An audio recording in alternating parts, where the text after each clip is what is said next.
ensonga z'ababaka bakiwaji abagobwa mu kibiina kya NRM nga muli Theodore Sekikubo, Wilfred Nwagaba, Barnabas Tinkasime ne Muhammad Nsereko zisalibwawo ku bbalaza ya Ssabbiiti ejja.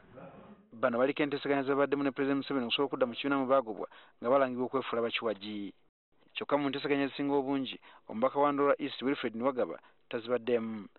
Ssabbiiti eno babiri ku babaka bano nga muli Theodore Sekikubo ne Tinkasime balaga nga bali abeetegefu okudda mu kibiina kino so nga Nsereko yategeeza nga bw'agenda okwesimbawo nga independent.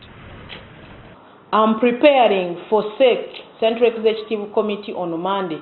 Ssaabawandiisi wa NRM Justin Lumumba olunaku lw'eggulo yatukakasizza nga SEC bw'egenda okutuula ku bbalaza. Ensonda zitutegeeza nti ekyali kigenda okuteesebwako ly'etteeka ku nnongoosereza mu by'okulonda eryayisibwa Paalamenti yabuvuddeko era nga President Museveni yamaze dda okuyiteekako omukono okulikakasa.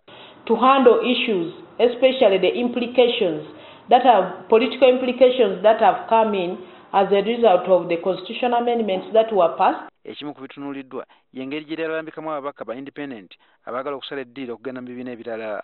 Ku ky'okuteekawo amasaza amagya, SEC yakutunula mu nsonga eno naddala mu kiseera kino nga minisitule y'ebyensimbi yavuddeyo dda n'etegeeza nga bwe terina nsimbi za kwanirira amasaza gano.